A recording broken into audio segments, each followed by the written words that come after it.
Olá, meus irmãos, Deus os abençoe no poderoso nome de nosso Senhor Jesus Cristo. É sempre uma grande honra e um grande privilégio quando nós nos encontramos ao redor da palavra. Nosso encontro sempre é para que nossa fé possa crescer a níveis mais elevados, porque a Bíblia fala que a fé vem pelo ouvir e ouvir a sua palavra. Nós estamos trabalhando pela fé apostólica, aquela fé da igreja efesiana, de acordo com a profecia de que haveria um novo Éfeso aqui no tempo do fim, uma igreja retornando à fé original, de acordo com a profecia. E nós sabemos que a mensagem do profeta é esse instrumento poderoso de Deus para trazer essa água, essa chuva sobre a semente eleita. Veja, Joel 2 fala do ensinador de justiça. Veja, o seu servo que traria a restauração completa da fé original, para trazer a igreja a essa condição de fé para o rapto.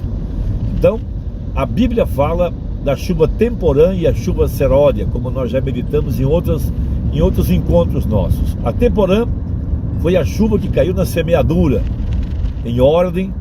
A semente tem que estar na terra para que a água possa cair e dar à semente uma condição de ressurreição. Logo ela tem que crescer e chegar até o amadurecimento. Então a outra chuva, que é a chuva tardia, para trazer à igreja a condição da plenitude do Espírito Santo. São coisas importantes dentro da Bíblia. O Branham criticou os pentecostais porque eles diziam que tinham a chuva temporã, que tinham a chuva tardia, melhor dizendo, mas eles tinham os dons espirituais, mas não tinham o ensinamento para trazer o amadurecimento. Então veja, a verdadeira igreja, ela será uma virgem para a palavra. Ela não conhecerá nenhum credo, nenhum dogma, nenhuma interpretação, nenhum mandamento humano. Veja, ela como Maria, ela está pronta para receber a palavra falada. Veja, foi um anjo que veio a Maria, mas a palavra do anjo era a palavra de Deus para se manifestar em Maria. Da mesma forma, foi um anjo que veio a nós, o sétimo anjo. E a palavra do sétimo anjo é a palavra de Deus para se manifestar em nossas vidas. Esse é o grande princípio de Gênesis 1:11, que cada semente produzirá de acordo com a sua espécie. Isso é um mistério dentro da Bíblia, que se aplica à vida botânica, mas também se aplica ao eleito. Porque veja, a palavra do semeador, o semeador saiu a semear. Veja, a boa semente é a palavra de Deus. Então isso é algo muito importante, que nosso coração foi preparado para receber essa boa semente e para produzir o fruto da promessa, que é a manifestação da palavra feita carne, porque Deus nos fez para que, através da igreja, Ele pudesse reproduzir-se a si mesmo.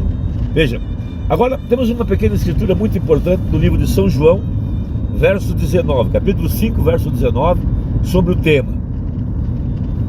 Na verdade, eu vos digo que o Filho, por si mesmo, não pode fazer coisa alguma, se não vir fazer ao Pai, porque tudo quanto Ele faz, o Filho o faz igualmente. Essa é uma promessa muito grande, e tem a ver com a manifestação da palavra em nossas vidas. Veja, então o Branham prega essa mensagem, a palavra falada é a semente original. Ele pregou duas delas no mesmo dia, e aqui eu tenho em mãos a que ele pregou pela manhã, a respeito desse grande mistério. A palavra está na noiva, e ela é regada pelo Espírito Santo e produz o fruto prometido. Sem o Espírito Santo é impossível alcançar a perfeição. Veja, e a perfeição é o grão voltando a ser grão outra vez, ou seja, a vida reunida na semente. Veja, a semente é Cristo. Se o grão de trigo caindo na terra não morrer, fica ele só, mas se morrer, produz muito fruto. É isso que diz a Bíblia. Então nós somos resultados daquela semeadura, nós somos o produto daquela semeadura. Então a vida que estava em Cristo passa para a igreja através do Espírito Santo, porquanto foi ordenado por Deus que assim acontecesse. Veja, é uma lei e não pode mudar. Cada semente produzirá de acordo com a sua espécie, mas a semente precisa da água, e a água é o Espírito Santo. e representado pelo ensinamento correto da palavra. Por isso nós temos Joel capítulo 2, que prometeu o ensinador de justiça, e ele faria descer a chuva, a temporã e a seródia no primeiro mês. Então veja, a mensagem contém as duas chuvas, o que a gente chama numa outra linguagem, a primeira cavalgada e a segunda cavalgada. Isso é uma obra que não é humana, é uma obra do Espírito. Muitos homens tentaram personificar essa chuva e acabaram em vergonha, porque isso não poderá ser personificado. Isso é o Espírito Santo. Ele é o nosso Josué nessa hora. Ele é o que está carregando a palavra aos nossos corações, é o que está vivificando as nossas almas, é o que está colocando cada um em ordem na sua terra da promessa, na nossa herança, de acordo com a pré-ordenação, uns para apóstolos, outros para profetas, outros para evangelistas, pastores e assim por diante. Então veja, dividindo a terra corretamente, colocando cada um em sua posição, mas tudo isso é uma obra do Espírito, porque é a vida vindo sobre a palavra. Então veja, Joel, da mesma forma, ele disse que ele, referindo-se ao Senhor, a nós irá como chuva, chuva seródia, a chuva da colheita. E essa chuva é um poderoso avivamento que viria sobre a igreja. Veja, logo após a saída do anjo de Apocalipse 10:7, quando cada um de nós vai até no anjo, toma um livro na mão e come-o.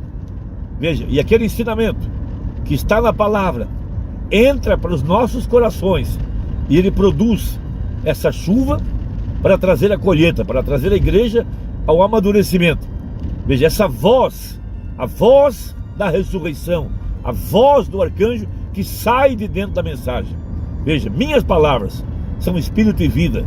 Depois ele disse, minhas ovelhas ouvirão minha voz. Depois ele disse, nos dias da voz do sétimo anjo, quando tocar a sua trombeta. Então há homens que estão reprofetizando, porque o espírito de profecia, esse espírito que está na mensagem, é o espírito de Jesus Cristo, é o haja, é o poder criativo, é o poder para transformar, é o poder para trazer a igreja à condição original. Essas 7 vozes de Apocalipse 10, veja, vozes, poderes, veja, 7 espíritos, 7 olhos, 7 pontas, veja, para imprimir em nós essa vida vivida, essa vida eterna, a vida de Jesus Cristo. Porque veja, ali atrás está esse mistério para produzir a palavra outra vez em carne humana. E quando isso vem sobre nós, veja, o grande segredo por trás disso é a vinda da pedra de coroa, o amor divino, que é o poder para operar, veja, operar as obras, as mesmas obras que Jesus operou, porque ele as operou não por capricho, não por um exibicionismo, não por qualquer outro tipo de intenção, mas ele operou pelo amor de Deus, porque Deus amou o mundo de tal maneira que deu o seu Filho. Agora veja, esse amor agora na igreja, para operar as obras maiores, para trazer a fé para o rapto, o poderoso batismo com o Espírito Santo, para trazer a plenitude da palavra, para trazer Cristo outra vez em carne humana, numa igreja aonde estão as 7 virtudes do Cordeiro, aonde está a palavra restaurada, onde está o poder restaurador. Isso tudo opera através da pedra de coroa que é Cristo. Por isso tem saído muitos homens que fazem da mensagem um balcão de negócio, que fazem da mensagem uma plataforma para promoção, para ficarem famosos e ricos. Isso não chegou a lugar nenhum. Homens tentando fazer uma organização disso, isso não chegou a lugar nenhum, porque somente poderemos operar as mesmas obras com esse amor divino em nosso coração. E este é o segredo por trás desses 7 trovões, a vida de Deus, porque Deus é amor. Isso não operará de forma ambiciosa, não operará de forma denominacional, não operará com intenções malignas. Isso somente operará com o amor divino. Então veja o que diz o profeta no parágrafo 160 da mensagem, a palavra falada é semente original. As obras que faço também as fareis. Veja, e o que ele fez? Apenas o que o Pai o permitiu fazer. Isso é algo muito grande. Nós nunca faremos nada exceto aquilo que Deus permitir. Não é a ideia de um homem, não é o projeto de um homem, não é o capricho de um homem, tentando fazer a obra por conta própria. Não, a verdadeira igreja fará apenas a vontade de Deus. Ela tem o assim diz o Senhor, ou ela permanecerá quieta, diz o Mombrana. Veja, nada farei até que o Pai me mostre. Essa é a igreja. Às vezes os homens têm projetos e fazem planos e fazem tantas coisas e por fim terminam em nada. Por quê? Porque são projetos humanos. Agora veja, Deus foi feito carne e habitou no nosso meio. A palavra foi feito carne e habitou no nosso meio. É o que diz a Bíblia.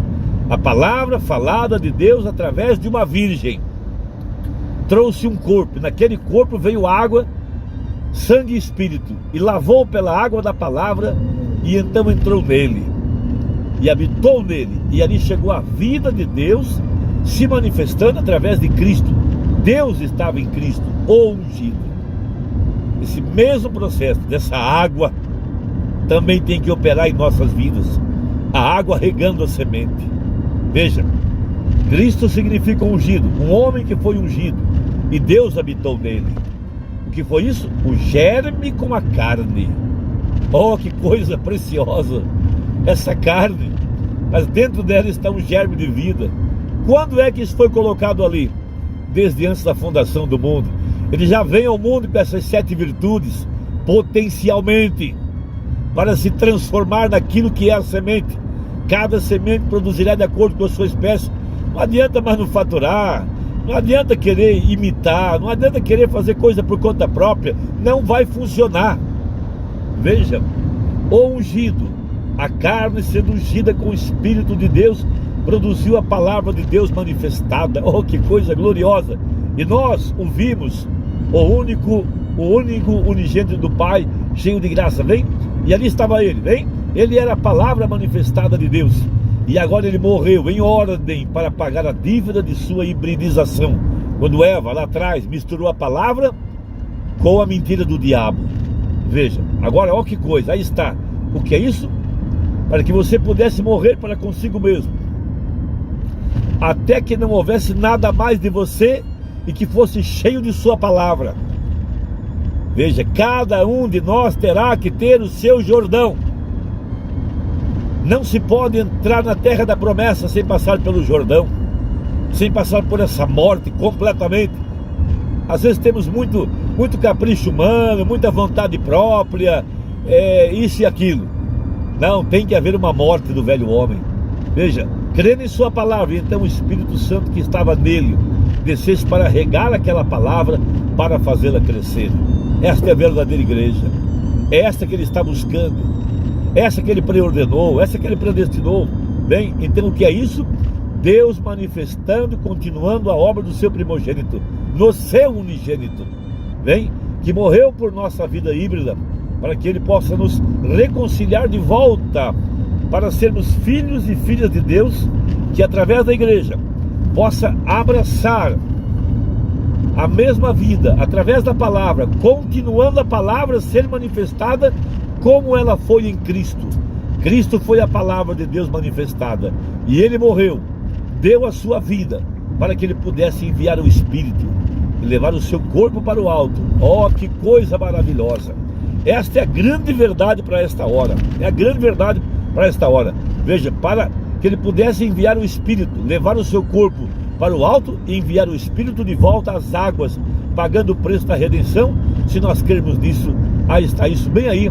Se você crê nisso, aquele que crê em mim, as obras que eu faço, o Espírito Santo sobre a mesma palavra de Deus. Amém. Que coisa preciosa.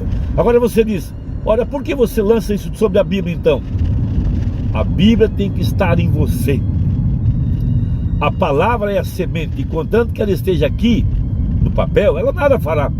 Mas quando isso chega aqui no coração, veja, então isso começa a manifestar através do Espírito Santo as obras de Deus. Isso só poderá operar, veja, pela semente original, através do Espírito Santo. E o poder para operar isso é o amor divino. Então vem as visões, vem o poder, vem a humildade, o sabe tudo já não existe mais, você se torna nada, Cristo se torna vivo, você morre, ele vive, aí está, porque ele morreu, eu vivo, Quando eu morro, ele vive outra vez. E quando eu morrer, ele me prometeu vida. E eu mesmo morri para que então eu possa ter sua vida. E como fiz isso? Tomando a sua palavra, a sua semente, colocando a sua semente aqui pela fé, crendo nisso. Então isso produz exatamente o que a Bíblia disse. Meu irmão, minha irmã, Deus te abençoe. Foi um grande prazer. Até a próxima, se Deus quiser. Em nome de Jesus. Amém.